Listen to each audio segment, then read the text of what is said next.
Sadie, welcome back to the Buckland Museum of Witchcraft and Magic, where magic comes alive in the west side of Cleveland. How's it going?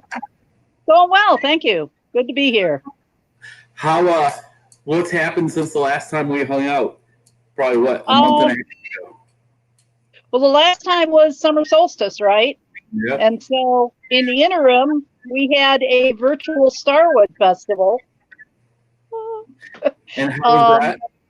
Which was held over Zoom, and it worked. It was certainly technically challenging, but it really worked a lot better than I think any of us might have hoped. And we had a decent attendance, a little over a third of what we had for live attendance last year. Oh, wow. And a lot of people were just like, oh, it's so wonderful to see your faces, because you wind up, especially if you go to events like this regularly, you wind up having certain fair friends that you see maybe only once a year, because they're from other parts of the country. So it was a chance for people to reconnect and, attend workshops. We had performances. We had a Saturday night bonfire, which was certainly not the size of an actual Starwood Saturday night fire, but it wasn't bad. Yeah. We had our torch bearers come in and the whole thing. So, yeah, I was stoked to be able to attend a couple of the lectures, which but a lot of them happened while I was here at the museum giving tours. So I was like, oh, but yeah, it looked like it was going super well. So we're here for a Lammas meditation here, and I go through the archives of the collection quite a bit. And I found this a while back, and I really love it because it says, a museum with a homemade look. And if you've ever been to the Buckland Museum of Witchcraft and Magic, I mean, I'm not going to say it doesn't have a bit of a DIY quality to it. And but this is an article that was about Ray's museum, but it was about this time of year here. So I'm just going to read it. For the 4th of July out of the way, there isn't much to look forward in the way of summer holidays unless you belong to a witch coven and witch circles. The big date on the July calendar is the last one, which is called August Eve and ranks as one of the major Sabbaths in the annual cycle of 8. Just what happens on August Eve is for witches to know and for you to find out. But if you want to pry anyway, the man to ask is Raymond Buckland. And I just thought that was really kind of cute and wanted to share it with our viewers. It's so yeah, August Eve, which I guess was a couple days ago. But not everybody celebrates Christmas on Friday. So yeah. So all right, well, I'm going to let you take over here. Okay. All right. Well, I'm really looking forward to it, Sadie. So. Thank you. I hope people enjoy it. So, blessed be and welcome. I'm glad everyone is joining us here for this experiment in virtual meditation. Yesterday, we passed another one of the cross quarter days, the point on the wheel of the year that falls between the solstices and the equinoxes. That means we are now equidistant from both the summer solstice and the autumn equinox. So it might still feel like full summer here in the Northern Hemisphere, but we have already begun the decline towards the point where day and night are equal, and from there on into the darkness of winter. Some call this holiday Lammas or Loaf Mass, and others use the Gaelic term Lunasa. As the name suggests, this date was sacred to the God Lugh, a mythological warrior king associated with games of skill, oaths, truth, and the law. It's also the first of 3 harvest festivals. Every gardener knows that our plots have begun to produce their abundance. At least hopefully. Some are not being quite so abundant this year, but that's the nature of the harvest. The other name for this date, Lammas, reflects this as well. This is a festival associated with the grain harvest, which supplied our ancestors with their daily bread. Of course, the folk personification of the dying and reborn grain god John Barleycorn is even more strongly linked to the beer they washed the bread down with. For little Sir John and the nut brown bowl proved the strongest man at last, and anyone who's been laid low by a little too much barley wine can attest to the truth of that. But while we may have begun to harvest some things, we are not yet at the end of the growing season, nor do we yet know whether what we have planted will sustain us through the winter. While this isn't such a concern in the modern era of Grubhub and Instacart, it is a metaphor that still holds true, perhaps especially so in this fraught election season. We stand at a turning point on the wheel, our future survival feeling particularly precarious this year. For those of us who are striving for social justice, this is an incredibly scary time. We continue to work towards a goal that is far from certain. So many have already sacrificed so much, but we still have many long weeks to go before we can know if it will have been enough. So with today's meditation, I hope to give us a way to look back over what we may have seeded as the year began and what we hope yet to harvest, while virtually enjoying the pleasures to be found on a long, late summer afternoon. Our physical bodies may not be able to go on vacation this year, but our minds can visit anywhere we can imagine. I usually begin these by putting up a protective sphere around the group. My background is in the fairy tradition, as I've mentioned before, so I often use the 7 directions. In addition to the standard north, south, east, and west, I add above, below, and center.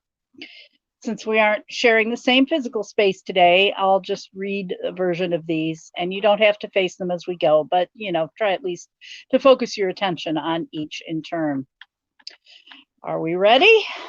Am I ready?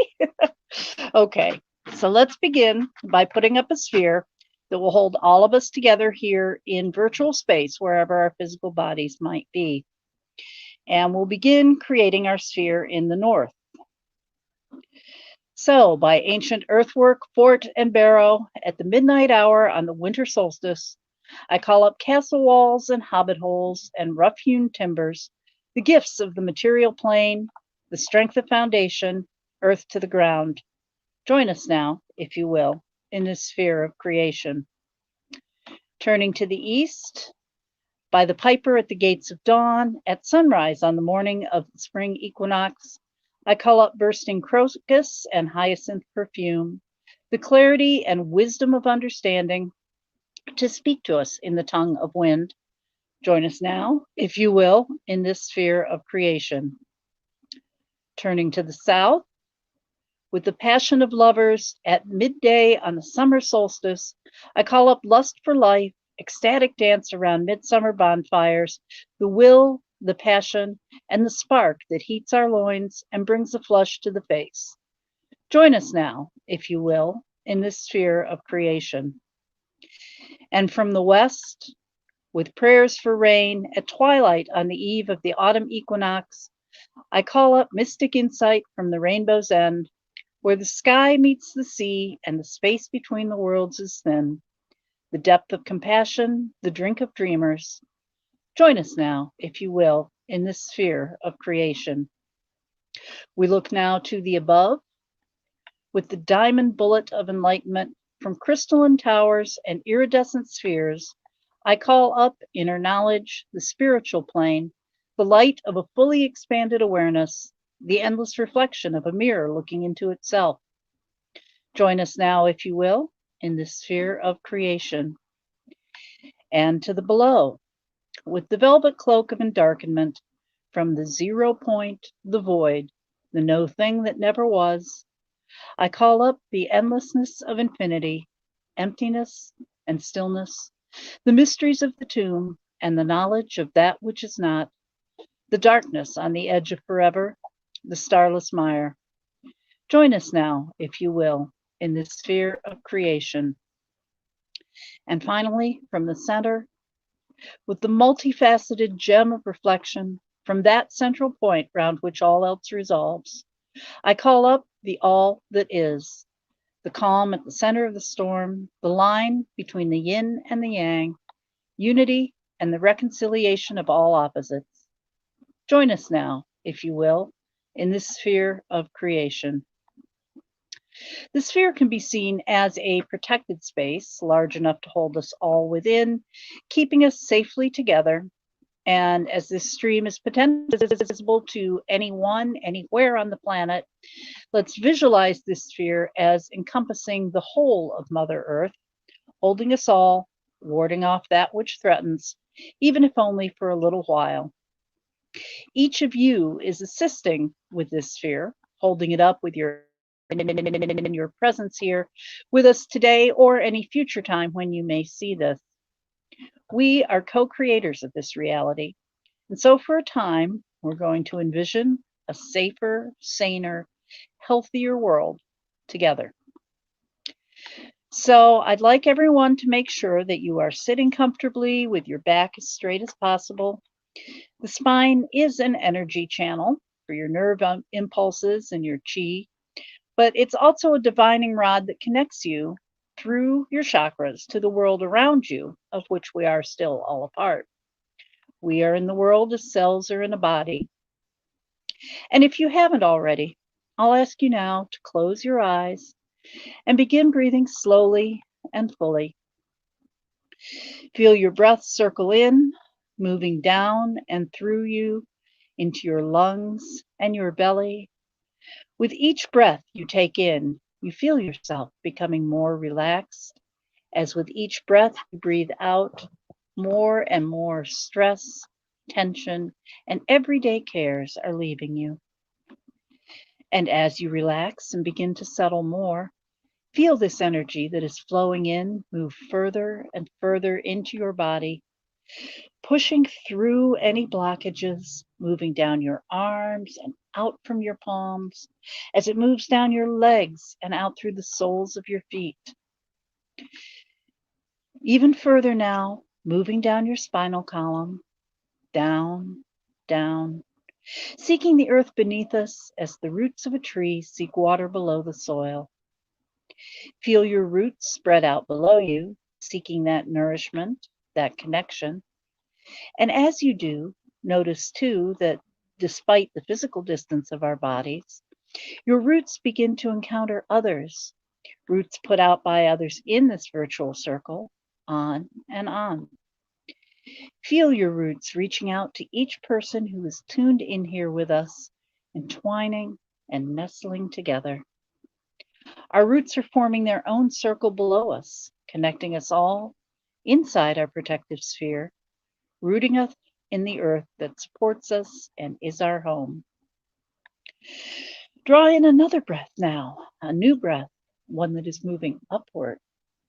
This breath fills your head, the space behind your eyes, still moving up and up, till at last the energy begins to bubble up from the top of your head, spilling out like a fountain, arching and splashing gracefully. And as it does, the drops begin to mingle with those of others in this circle, sparkling and dancing, creating another circle above us of light and liquid and air, gently connecting us with the soothing sound of water music and quiet flashes of rainbow refraction. As our roots did below, so too let this fountain reach out and across, connecting you with each person here in this liminal space until we are linked above as below, a perfect double sphere of energy and intent that surrounds us and protects us. Now we have entered a new realm in a time that is not a time and a place that is not a place. The spheres that hold us have become a world of our own making, a place we can safely gather, a place you can return to whenever you wish.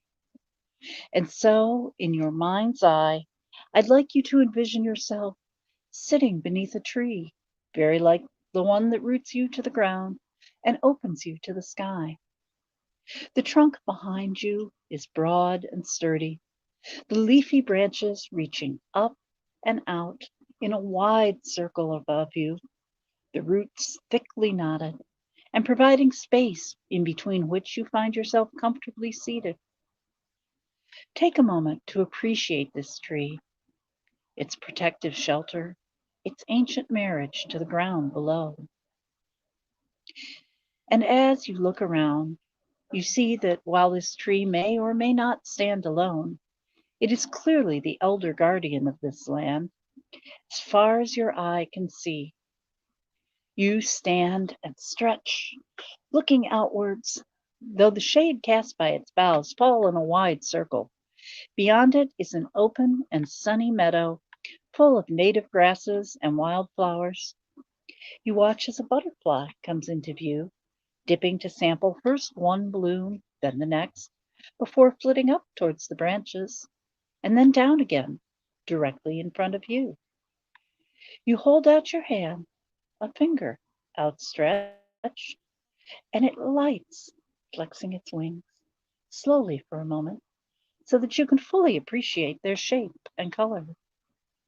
But it stays for only a brief time before heading back towards the wildflowers.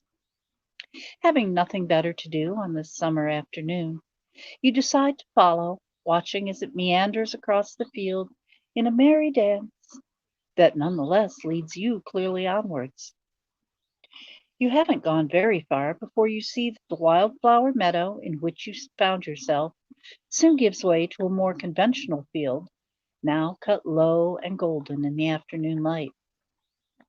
And as you approach the line between flower and field, you see a row of colorful booths set up in the near distance, what appears to be an old-fashioned country fair. Charmed, you decide to see what's on display. As you point yourself in that direction, a butterfly, possibly the same one, dips and bobs in front of you, then flutters ahead towards the stands as well. As you get closer, you see that the booths are arranged on either side of a long central causeway, the entrance to which is framed by a giant arch built of stacked hay bales. Sunflowers in full bloom flank these bales, their bright yellow faces stretching towards the sun, and a colorful banner bidding you welcome is draped between the stacks. Stepping beneath, you begin to meander down the aisle. Some booths are little more than a simple cart with a market umbrella or planks set across two wooden barrels. Others are more elaborate, with hand-painted backdrops and patchwork tablecloths. Displays range from bushels of ripe tomatoes, enormous squash, and juicy grapes, to sparkling jars of homemade jellies, pickles, and preserves, to seasonal handicrafts.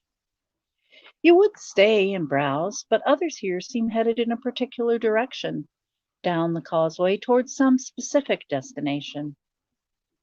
You do make a stop at one stand for a glass of fresh iced tea or lemonade, but something is drawing people towards the far end of the aisle, so you decide to see what is attracting their interest. As you draw nearer to the end of the fair booths, you begin to hear laughter and calls back and forth. You soon see that the midway ends at the edge of a large field of corn into which a gap has been cut, a doorway or entrance that clearly leads into the forest of plants. This entrance, too, is framed with straw bales and a banner identifying it as a maze. The voices you hear come from others who are already finding their way through, calling to friends or family who have taken other turnings. You begin to follow the pathway, beaten dirt and bits of straw underfoot. To either side, the plants are held back by sturdy twine, strung from shoulder-height poles. Fat ears, their browning silk spilling lushly down, jut from the stalks everywhere you look. Though you continue to hear others, the plants are so thick that no one can be seen, save for a glimpse now and then of brightly colored clothes seen flashing past between the stems. At times, the path offers you a choice of left or right. At other points, it splits into two, running parallel to each other. As you get further in, you encounter little vignettes hidden amongst the leaves, such as a scarecrow or a life-size corn dolly standing guard over the crop. Elsewhere, you find yourself obliged to pass under bowers built from dried stalks or through a tunnel constructed from an irrigation pipe. But though you may have to double back and try a different route a time or two, Eventually, at last, you do reach the end. Here, the exit is framed by a simple wooden trellis with a common whitewashed garden gate standing open at the end. Stepping out, you find that off to one side is the entrance to a small valley or natural amphitheater. People who had exited the maze before you are now headed there, making their way along the nearby hillside slope and finding a spot to take a seat. You're unsure of what to expect, but clearly the locals know something will be happening soon, so you too walk along the ridge until you find a likely spot to make yourself comfortable, facing the mown field below. Barely have you gotten settled before a trumpet blast and a flourish of drums calls your attention back towards the entrance. Intent on finding a seat, you hadn't really noticed the painted school bus parked in such a way as to close off part of the valley opening. But now, from the far side of it, a curiously dressed band marches onto the field. Although they are all in black, each of them wears a coat covered in strips and tatters of material that flutter about them as they advance. Top hats, sprouting feathers, are covered in badges and trinkets atop their heads, giving them a remarkably solemn look, despite their otherwise ragged appearance. 3 drummers lead the way, 2 on snares, and a third bearing a huge round bass drum strapped to their chest. Behind them march an assortment of players: trumpet and trombone, saxophone, violin, accordion, and tuba. Playing saucy renditions of old folk tunes, they make a circuit of the field before returning to a spot near where they entered. Perhaps it's natural or have been dug out, but a plateau stage is scooped from the hillside opposite where you stand, providing them with the stage they'll occupy for the proceedings ahead. After swapping some instruments about, they begin an obvious fanfare. At once, another group enters from the same spot on the far side of the bus. They too are dressed in tatterdemalion fashion, but instead of black, each of these has donned a different color of the rainbow. 2, they wear bands of bells at ankle, knee, and wrist, so they jingle with every step. And each carries a short staff topped with a white flag-like handkerchief. Once they've reached the center of the field, they arrange themselves in 2 rows, 4 on a side, facing each other. At this, the fanfare comes to a stop, and the band then begins a more sprightly tune. The Morris dancers, for that is what they are, spring at once into action. They dash up and down with the energy of punks in a mosh pit, seeming to barely miss each other in a wild melee, then sorting themselves back into a line, where they tap their staffs against those of the person opposite them. This adds a percussive underscore at the end of each line of the tune, before they return to swinging each other in circles or rushing back and forth, knees and elbows flying everywhere, yet never quite connecting with anyone else on the field, fortunately. Their dance at last over, they turn outwards, most, but not all, facing the audience. They begin to march, one towards each of the 4 corners of the field, the others to the top and bottom, or the 2 points marking the middle. As it happens, you are near one of those midpoints, and a dancer clad in golden yellow strips is soon advancing up the hill quite near you. As you watch their progress, you lose track for a moment of what the others are doing. But as the yellow dancer ascends the hill behind you, you turn your attention back towards the central clearing. At each of the corners and 4 points between sits a small stack of 3 or 4 hay bales you had not paid attention to before now. Once a dancer has gotten to their stack, they stop, turning back inwards to watch and be sure that each of them has gotten to their station, for those at the ends have further to go than others. When all are in position, their coats forming a rainbow of color encircling the field, each goes behind their bales, then lifts out a hand-painted, handcrafted toadstool with a white stem and a bright red top dotted with luminescent specks, raising them up as if presenting a baby to the queen. They turn away again and take several long paces outwards, behind the bales. There they place these mushrooms carefully on the ground, then return to the bales with the same formal pace before seating themselves as if to watch the show with the rest of us. This done, your attention returns to the school bus that apparently marks off the troop's backstage area. A fine fellow, shirtless under a formal if well-worn topcoat, pops out from the far side of the bus. He has long curly hair and a suggestion of pointed ear tips peeking up amongst those curls, a comically winged top hat, and pleated skirt strapped over blue jeans completing his outfit. Stepping to the center of the arena, he begins to speak. Come, see the show!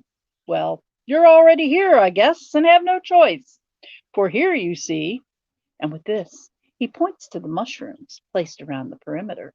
You are trapped inside a fairy ring, ha ha, ho ho, and hee hee.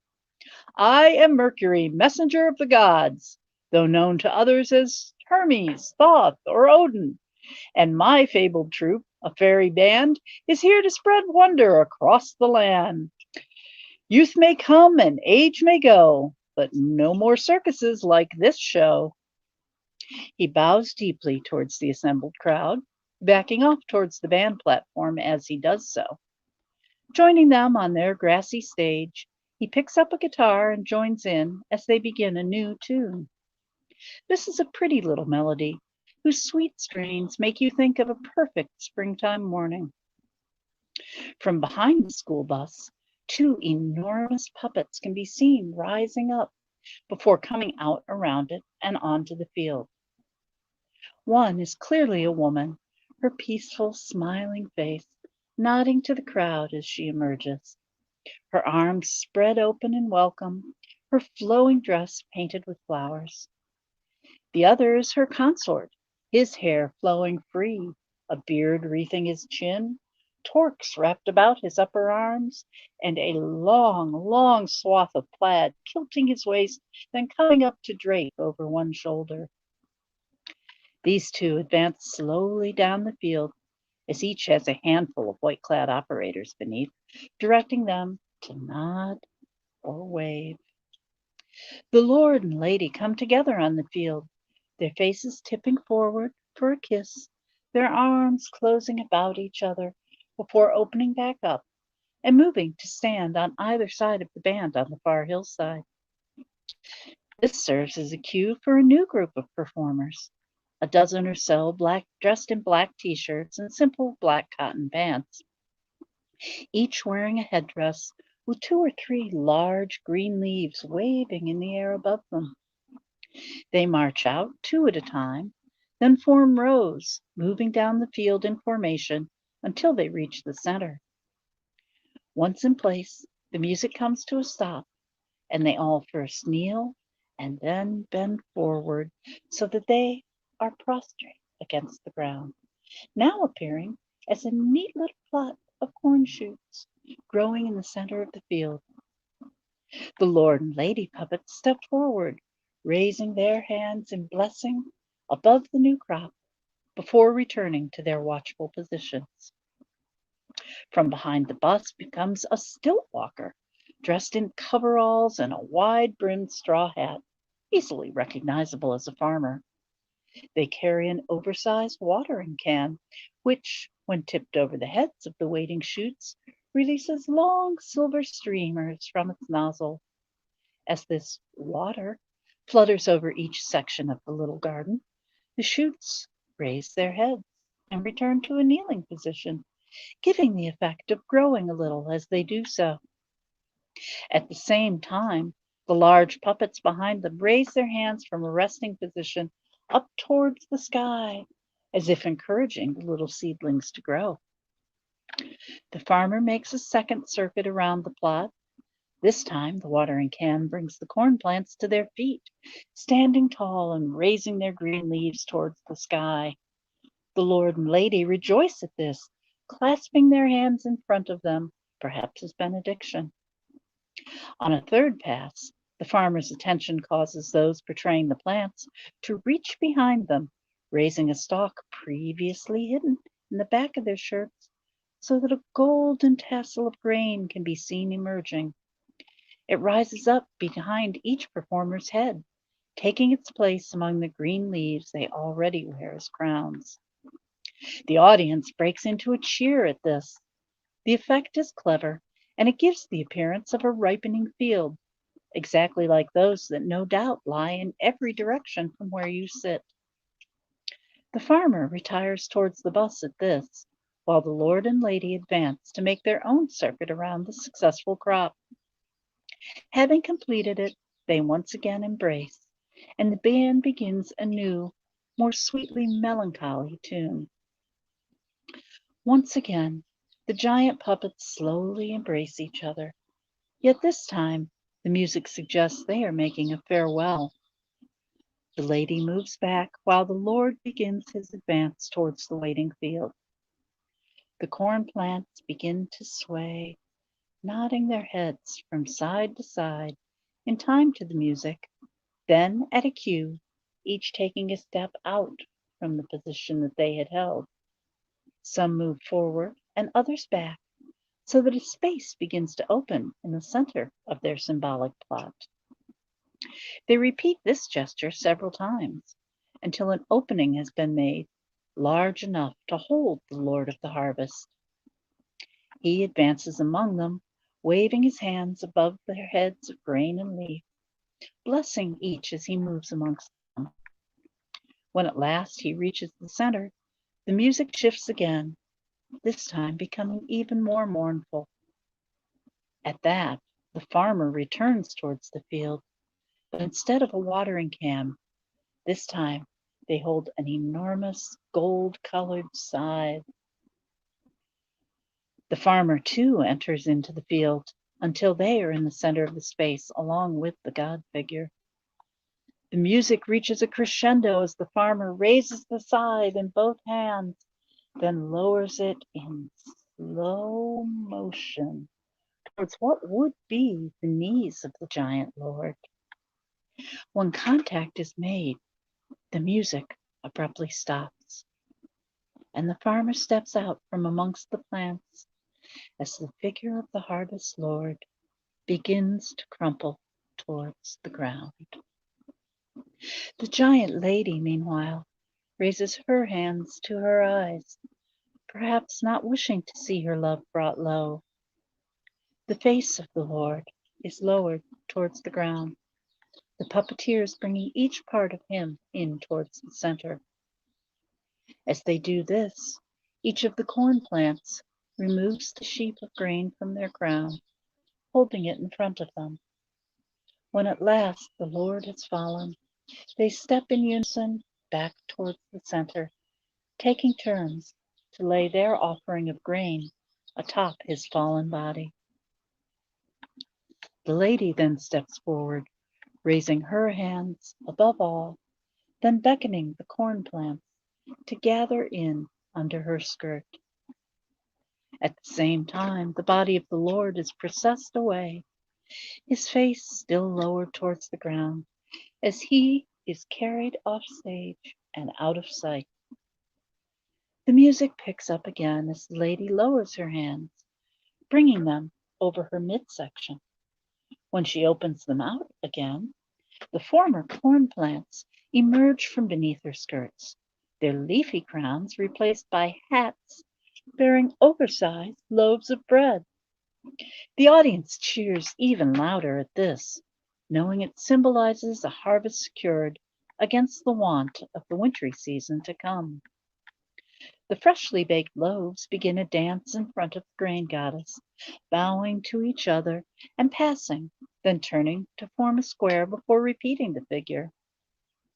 As they perform, the nearly forgotten Morris dancers rise from their seats around the perimeter and descend towards the central field, each now carrying a corn broom tied with a ribbon that matches the color of their coat. As soon as they reach the edges of the field, they begin a dance of their own, sweeping back and forth as they edge their way in towards the bread at the center. At the same time, they lift their voices in a simple chant. By 1 and 2 and 3 and 4, sweep Lammas bounty in the door. By 5 and 6 and 7 and 8, sweep out injustice, want, and hate. When they reach the dancing bread, they engage them by ones and twos, gently herding the loaves towards the exit, while the lady puppet looks on, clapping her giant hands in time with the rhythm of the chant. Once all the dancers have left the field, the lady herself makes a final tour, moving to the far end, then processing back towards her entrance point, alternately raising her hands in benediction and blowing kisses to all those assembled on the hillside slope. Just before she too leaves the field, she turns back, extending an arm outwards and then waving it forward in a beckoning motion, clearly inviting the audience to follow. With her final exit, the band now begins a spirited New Orleans-style jazz rendition of the old folk tune, John Barleycorn. Those around you are getting up, heading back across the hillside ridge, then down across the field towards a gap at the front of the bus. As you rise to follow, you look about, noticing that at some point, the fairy ring that held everyone there inside its spelled circumference has been taken down, perhaps put away to await a future performance. You make your way across and down the gentle slope, approaching the designated exit point.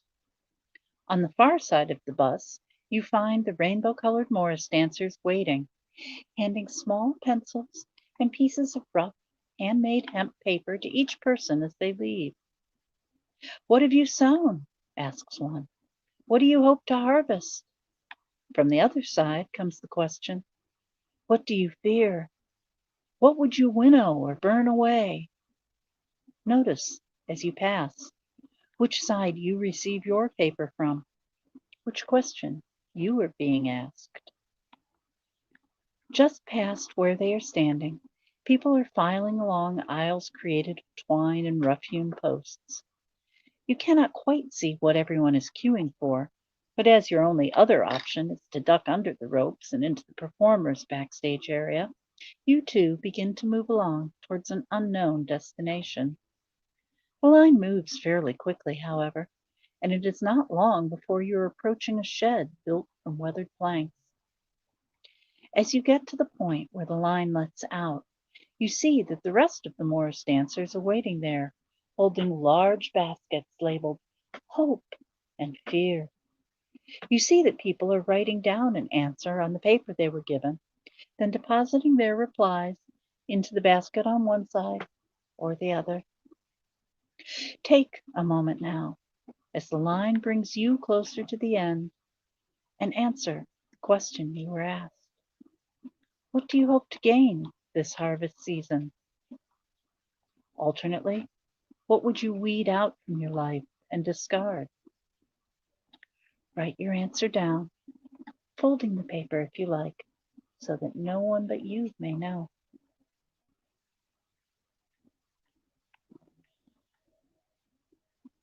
Now,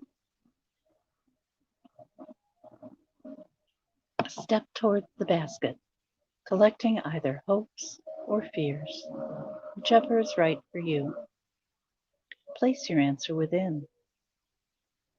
As you do so, you hear a child nearby asking their parent, "What do they do with them all?"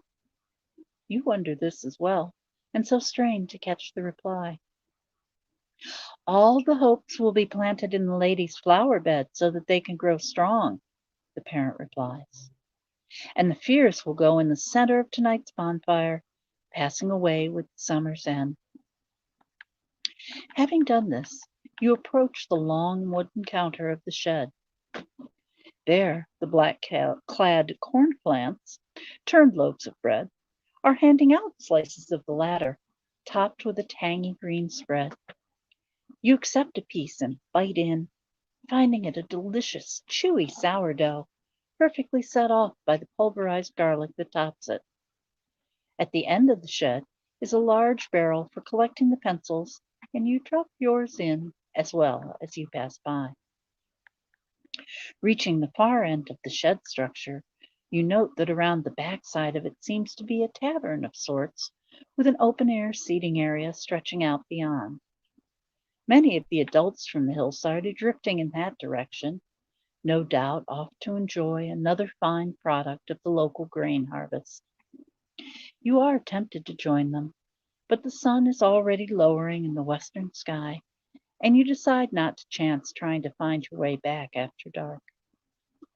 Instead, you turn in the opposite direction that has somehow led you back to the end of the midway, the rows of booths stretching away in front of you. From this vantage, you can just make out the silhouette of the tree where you began your journey against the deepening blue of a late afternoon sky. Your bread finished, you begin to stroll back down the causeway, stopping here and there to admire the wares on display. Take a little time as you go. See if you find anything that you would like to take back from this magical harvest fair.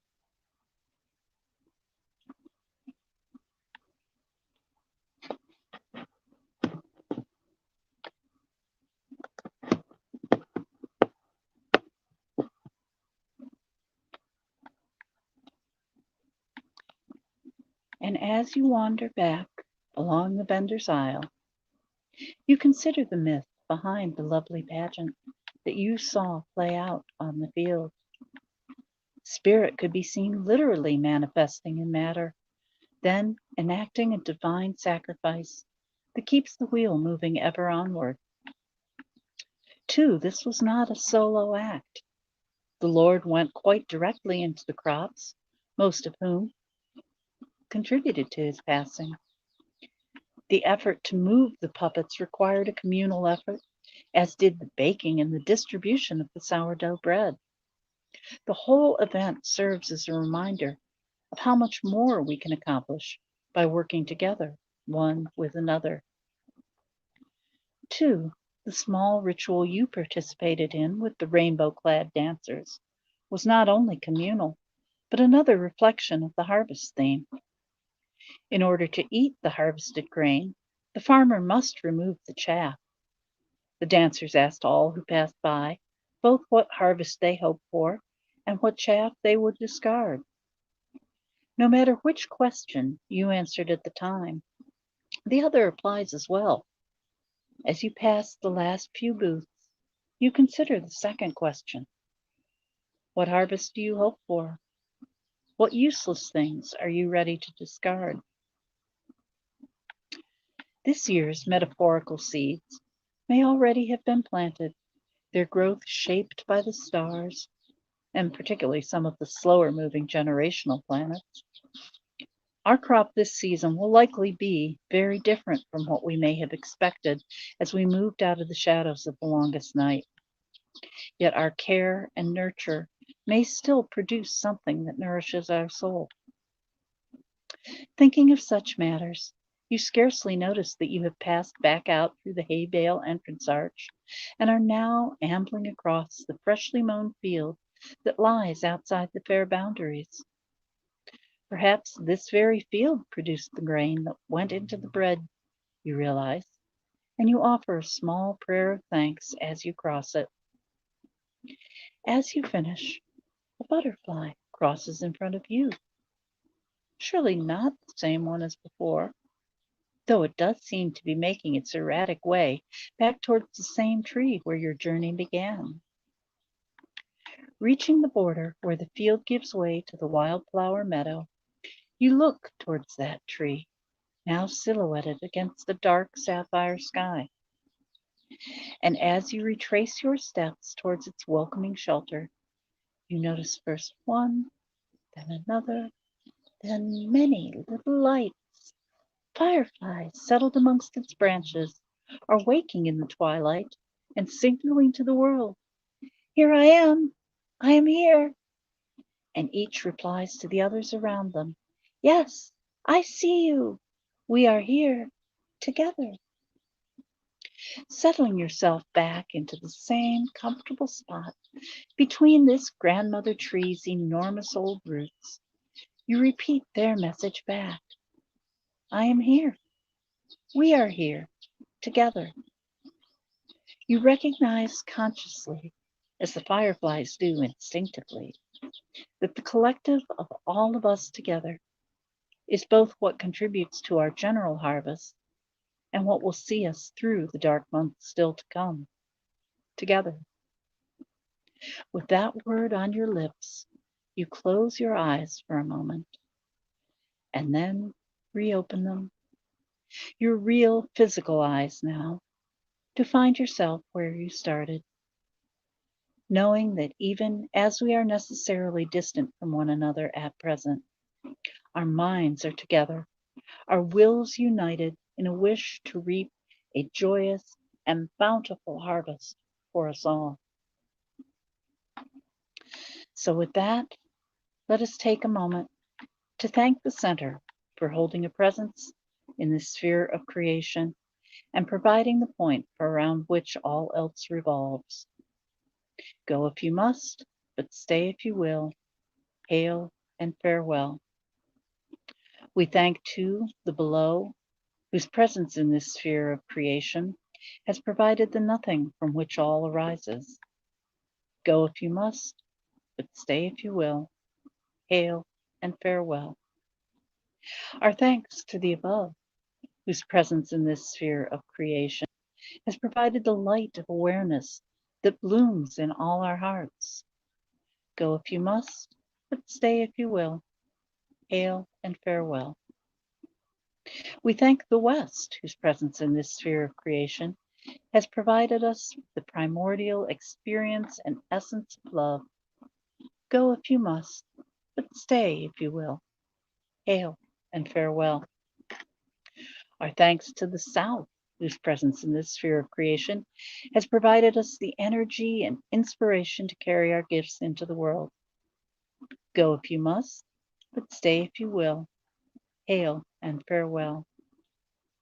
So too we thank the East, whose presence in this sphere of creation has provided the ability to imagine, to think, and to visualize our dreams and perhaps make them real. Go if you must, but stay if you will. Hail and farewell. And we give thanks to the North, whose presence in this sphere of creation has provided the foundation upon which all else is based. Go if you must, stay if you will. Hail and farewell. And now our circle is open, but never broken. So merry meet and merry part and merry meet again. And I thank everybody for joining me here today. I know we do have a chat option, so if you would like to drop me a little line or say hello once we're done. I think Stephen should be taking over again here in a few minutes. You can find previous meditations of mine up on YouTube as well as on the Buckland channel. I am under the name Sasha Peppercorn there because reasons, but that's SASCHAPEPPERCORN, Sasha Peppercorn. Stephen, are you out there? There he is. Hi. You're muted. Whoops. There you are. Very nice. Okay. How's it going? Oh. Nice meditation, Sadie. Thank you very much. Really? I feel carbo loaded. It is a carb-heavy holiday, at least in the traditional sense. I decided we're going to ignore the reality of gluten allergies in that virtual world. So. Right. You know, in the magical world, gluten doesn't exist. So, cool. Thank you very much. It was a nice centering that I haven't had for a while here. So, you know, it's, I don't know, world's on fire. it's nice to get an escape from it for a little while. So well, thank you. What do we have? 92 days left? But who's counting? I don't know. We'll see. So, keep our fingers crossed. So, you got anything coming up? Any events coming up? No, not really. I auditioning for a theater project about which I really know nothing at all, other than a friend of mine has some sort of idea for some kind of theater project, and we're auditioning by Zoom tomorrow. So that's all I know about that. But now we have a little stretch of time until our next point on the wheel won't be until the autumn equinox. So anything planned for Maven? Can I bring a calendar up in front of my face here? I was looking at one earlier, and I thought it was cool because usually the way things go, we do everything a little bit late. But I think the Sunday would be the 20th of September. That would work. Not otherwise occupied yet that day. So who else has COVID hair out there? Well, my hair is just my usual hippie hair.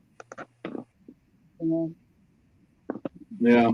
Well, I'll be there soon. I don't think I'll ever get a haircut again. That's something that I have actually been enjoying watching. Like I watch Colbert all the time, and some of the other late night shows, and even Randy Rainbow, and they're all getting a little longer. I'm like, yes, bring back that 70s hair.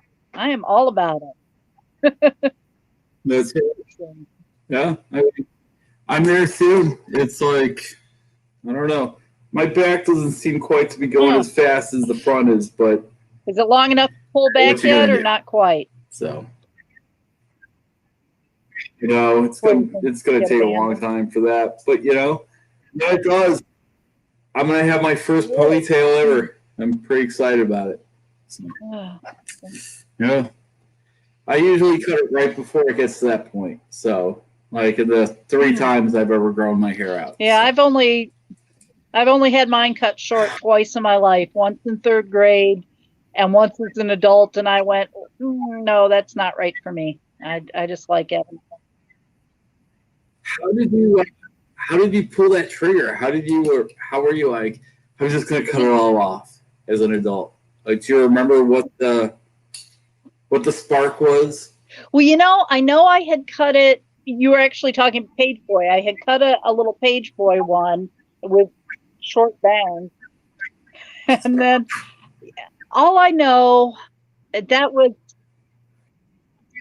back in my personal history, back in the day when I was doing some modeling, So, yeah, and I think that might have been some of it, just looking at, that little sort of pixie cut, that Linda Evangelista look. For that Twiggy look? Oh, if only. I was never a Twiggy, but yeah, that kind of thing. And now that I think about it, I mean, this is so long ago, I don't remember anything hardly, but it would have been around my Rocky Horror days, and I was Columbia, so that shorter haircut would have been inspiring. Never did learn to tap dance, though. I learned some. I'm going to learn how to tap dance someday. I learned some flamenco at one point, but I've forgotten it all. So did you and your Starwood buddies talk about the idea of a Winterstar this year? Or is that still maybe it'll happen? We'll have something for sure, but whether it will be live or virtual, I mean, that doesn't have, it'd be still 6 months away. So whether we won't get anything, I'm sure we won't have anything up for the fall equinox. Once upon a time, there was the idea that there would be Starwood, Winterstar, And then I think Music Star was what they called. They had one in fall. And I don't know that if anything ever happened in the spring, but it was a goal to have 4 events that just didn't get realized. Now we may wind up having a Starwood room, a Zoom room where people could just check in every so often. But we may not be sticking with that platform. I mean, we kind of got thrown into it pretty quickly. Right. That as soon as it became obvious that there was no way we could do it a real Starwood, So I know at least 1 or 2 people here probably might have heard my Starwood meditation and recognized a couple things from that. I did borrow a little. For me, I went from summer solstice to Starwood to this, and it just has been boom, boom, boom. So now I'm like, oh, okay. Now we're done with that for a little bit. Yeah.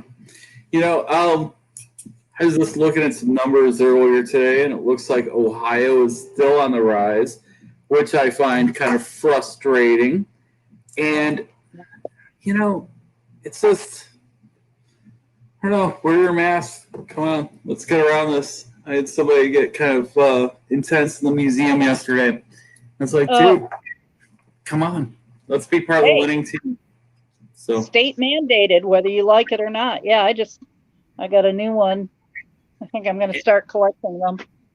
And well, Julian's been doing she's really been getting some amazing ones in, and I don't know. It's just come on, let's be part of the winning team here. Why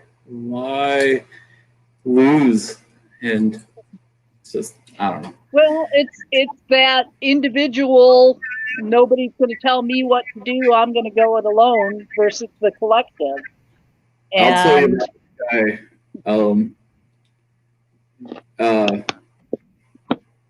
I'll tell you about that guy here in a bit. But Sadie, thank you so much. So we're pretty much scheduled for Sunday, the 20th of September. I'm really looking forward to it. It's I found that your meditations really help me find my center as I go through this stuff, because meditation is one of those things that doesn't always pop up as part of like my daily routine. Though as hard as I try. So thanks for giving me a reason to do that. Good. I always feel like I'm doing more storytelling in a way, but like I say, let's go someplace else and experience things that to get out of the head for a little while. So all right, Sadie. Well, I'll talk to you soon. I hope everything's going well. And to everyone out there, we got some stuff coming up soon. We got something that I'm going to announce in the next couple days. It's not going to be about us, but it's going to be benefiting some of our friends on the other side of the ocean. And I'm really excited about that. And we got some other stuff happening here. I've acquired a bunch of really incredible cult book collections that are slowly making their way into the shop. So, for everybody out there that's like a cult book collector, come stop by. Ticket appointment only to see the museum as probably forever, because it's been going really well for everyone. Everyone that's coming in is having a good time, a little bit of breathing room. If you've come before, like perhaps like around the Halloween time, you're probably going like, man, it's a little bit too crowded here. So now, there's only 6 people, because guess what? We're part of the winning team here. We're not going to we're doing our best to help stop the spread of the virus. So anyway, I just appreciate everyone tuning in here. Joe says, thanks, Steve and Sadie. There's virtual meditations. These virtual meditations work out great. Joe, we were actually thinking about doing it outside this week, but, COVID, and also it was raining, so this actually worked out great. So anyway, to everybody listening, everybody hanging out, stay witchy, my friends.